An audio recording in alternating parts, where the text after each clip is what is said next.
Hello अस्सलाम वालेकुम everyone. कैसे हैं आप लोग? सब ठीक ठाक हैं? होप सो माशाल्लाह सब ठीक ठाक होंगे और खैरियत से होंगे।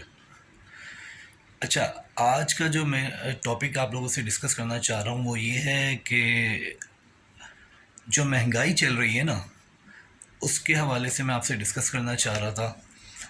अच्छा, उ, उसको डिस्कस करने से पहले आप ये छोटी सी एक वीडियो देख लीजिएगा।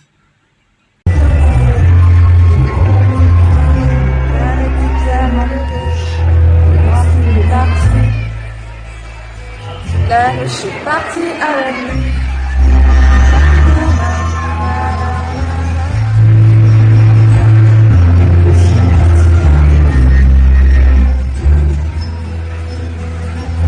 जी, बढ़ती हुई कीमतों पर पेरिस की सड़कों पर एक ज़बरदस्त एहतजाज, जो आपने अभी प्रीवियस जो वीडियो देखी उसमें।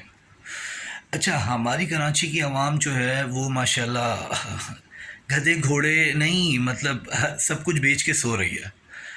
कोई कुछ कहने वाला नहीं है, कोई सुनने वाला नहीं है। अच्छा, मैंने मज़े की बात ये है, ना न्यूज़ में देखा यूट्यूबर्स जो हैं ना वो कुछ कह रहे हैं, ना कोई आवाम, ना कोई मतलब कोई पुरसाने हाल ही नहीं है ना कराची में कि मतलब क्या क्या महंगाई हो रही है, किसी के रेट्स अप एंड डाउन हो रहे हैं, क्या हो रहा है।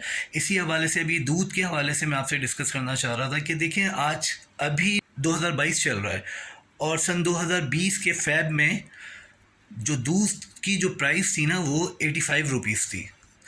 तो आप यकीन करें, 1.5 से 2 साल, तकरीबन 1.5 से 2 साल बमुश्किल है, उसमें 100% इन्होंने तकरीबन मतलब 85 रुपीज़ जो थी वो प्राइस थी। अब आप अंदाज़ा करें कि ये सिर्फ 2 सालों में 120 रुपीज़ इन्होंने इंक्रीज़ कर दिया। तो मतलब पहले क्या जो अमाउंट थी 85 से, इन्होंने जो प्राइस बढ़ाई थी वो 5 रुपये बढ़ाए थे। उसके बाद डायरेक्ट 130 रुपये किए थे, फिर 150 किए थे, और देन उसके बाद अभी लास्ट जो अभी तकरीबन 3 महीने पहले बढ़े थे, जो इम्पोर्टेड हुकूमत आई थी, तो वो मतलब जो बड़े थे वो 30 रुपये बढ़े थे। तो 150 से 180 हुए थे, मतलब 30 रुपीज़ जो इंक्रीज़ हुए थे। और अब इन्होंने मज़ीद थ्री मंथ्स में तकरीबन इन्होंने मज़ीद 20 रुपीज़ का इजाफ़ा कर दिया। अच्छा, मेरी एक बात समझ में नहीं आती कि चलें ठीक है पेट्रोल, अच्छा पेट्रोल मज़े की बात यह है कि अभी तक पेट्रोल जो है वो पुराने रेट्स में बल्कि कम हो रहा है, और ये मज़ीद महंगाई कर रहा है और मज़ीद इंक्रीज़ कर रहा है। भाई चलो, एक समझ में आता है, पेट्रोल का समझ में आता है, पेट्रोल जो है वो चलो ज़मीन से निकल रहा है ना, वो ज़मीन से निकलता है, उसके बाद रिफाइनरी में जाता है, फिर वो क्लीन होता है, रिफ़ाइन होता है, उसके बाद हम तक आता है। तो ये दूध, मेरी ये समझ में नहीं आ रहा क्या पेट्रोल की जगह क्या दूध ज़मीन से निकल रहा है क्या? मतलब ज़मीन से निकल रहा है और फिर उसके बाद मतलब हम तक पहुंच रहा है, तो इतना ज़्यादा एक्सपेंसिव होके पहुंच रहा है कि वो मतलब अब आम लोगों की दस्तरस से भी बाहर होता जा रहा है। तो माने बाला में जो हमारे लोग बैठे हुए हैं, जो मतलब नॉमिनेटेड हैं, जो सेलेक्ट होके आए हैं या इलेक्ट होके आए, जो भी आए, तो खुदारा वो लोग मतलब इस चीज़ को लें, ज़रा नोटिस करें। कोई मतलब पुरसाने हाल नहीं है, या तो कम से कम मैं ये कहता हूँ कि मतलब आवाम को ये चाहिए कि कम से कम 3 दिन इस चीज़ को स्किप कर दे, लेना छोड़ दे। बहुत ज़्यादा ज़रूरत है तो सिर्फ ज़रूरत के तहत ले, अदरवाइज़ ना ही ले। तो मतलब चाय में और खाने पीने के जो मतलब ज़ाहिर सी बात है दूध इस्तेमाल होता है, दूध देखें ज़्यादा स्टॉक नहीं हो सकता, दूध जो है ज़्यादा स्टॉक नहीं हो सकता, तो लाजमी ये रेट कम करेंगे। आपने अगर कैमल की बीमारियों में देखा होगा, जैसे काऊ की बीमारी थी, उसमें क्या था, उसमें इन्होंने दूध ज़ाया किया था, बल्कि 1 किलो के साथ एक किलो दूध फ्री दिया था। तो खुदारा ज़रा इस चीज़ पे ध्यान दें।